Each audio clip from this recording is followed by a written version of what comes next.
మన దేవుని ఇష్టం ఏంటో తెలుసుకోవాలని ఆశపడుతూ ఉన్నారా?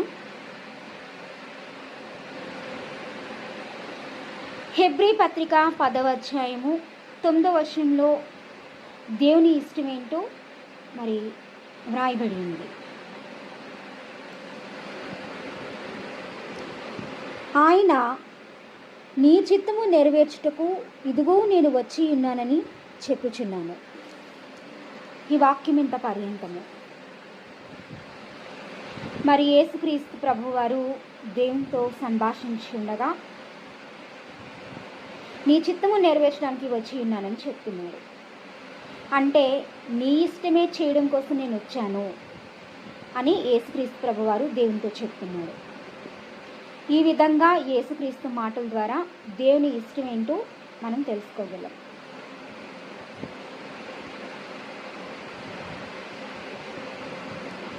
దేవుని ఇష్టం అంటే ఏంటంటే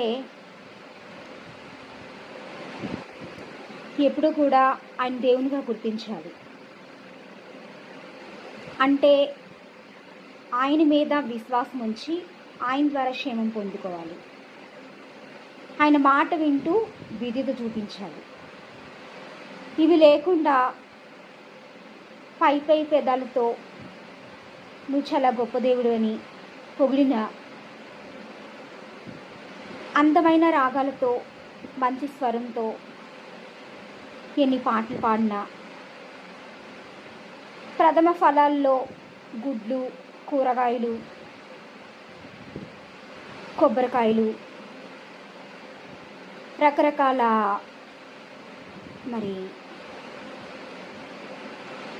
అధిక ధర పెట్టి కొనిన వస్తువులు,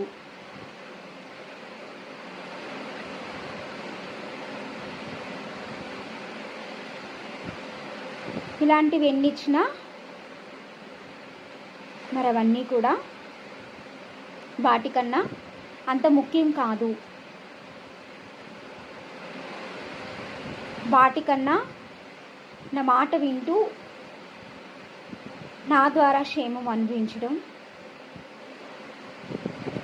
నాకు ఇష్టము అని చెప్తున్నాడు.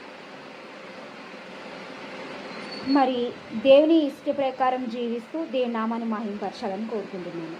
ఆమేన్.